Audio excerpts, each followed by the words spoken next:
গঙ্গাসাগর প্রস্তুতি বৈঠক ও মুখ্যমন্ত্রী আর এই বৈঠক থেকে কিন্তু একাধিক সিদ্ধান্ত দেওয়া হয়েছে পুণ্যার্থীদের জন্য।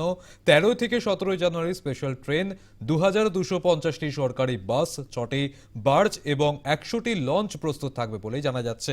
থাকছে মেগা কন্ট্রোল রুম।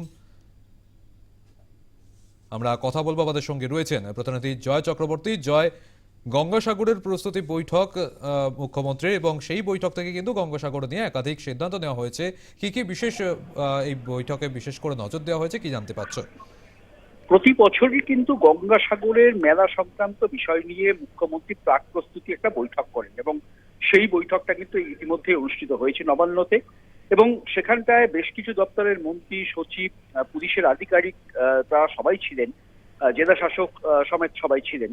সেখানে মূল বিষয়টা হচ্ছে যাতে কোনো ধরনের বড়সড় অ্যাক্সিডেন্ট না হয় এবং পুণ্যার্থীরা যাতে সহজেই তাদের যে প্রতি বছর যারা তারা আসেন বা বিভিন্ন পুণ্যার্থী যারা এই মেলাতে আসেন তাদের যাতে কোনো অসুবিধা না হয়। 40 লক্ষের ওপর লোক হয় এবং যেটা এখনো পর্যন্ত কথা যে এর বেশি কিন্তু লোক এখানে হয়, যদিও মুখ্যমন্ত্রী বলছেন 40 লক্ষ লোক। কারণ কুম্ভ মেলা যেটা হয় তারপরে কিন্তু এই মেলাটা সারা ভারতবর্ষে অত্যন্ত একটা বড় মেলা। এই মেলাটা আগে একটা কর ছিল, সেই করটা ইতিমধ্যেই এই সরকার আসার পরে তুলে দিয়েছে। এবার যে ব্যবস্থাগুলো হচ্ছে সেটা কিন্তু গতবারও ছিল। তার মধ্যে অন্যতম হচ্ছে specialist doctor, air ambulance, water ambulance এবং তার পাশাপাশি যাতে অন্যান্য হাসপাতালগুলো খুব তৈরি থাকতে বলা হয়, খুব বড় ধরনের কোনো সমস্যা হলে হাসপাতালগুলো যাতে অ্যাক্টিভ থাকে। এবং নির্দিষ্টভাবে বেশ কিছু মন্ত্রীকে মুখ্যমন্ত্রী নির্দেশ দিয়েছেন কচুবেড়িয়া, লট 8 এবং মন্দিরে থাকার জন্য। তার মধ্যে শোভনদেব চট্টোপাধ্যায় আছেন, অরূপ বিশ্বাস আছেন, ইন্দ্রনীল সেন, এরা সবাই রয়েছেন। নির্দিষ্ট জায়গায় কিন্তু ভাগ করে দেওয়া হয়েছে। কোঅর্ডিনেশন কলকাতা থেকে করবেন শশী পাজা, চন্দ্রিমা ভট্টাচার্য, এরা কিন্তু কোঅর্ডিনেশন করবেন যাতে কোনো অসুবিধে না হয়। এবং বেশ কিছু বাসের ব্যবস্থা করে। এবার কিন্তু টুরিস্ট বাসের ব্যবস্থা একটা করা হবে, এটা নতুন, যেটা যদি কেউ টুরিস্ট যায় তারা সেই বাসটা অ্যাভেল করতে পারবে একেবারে।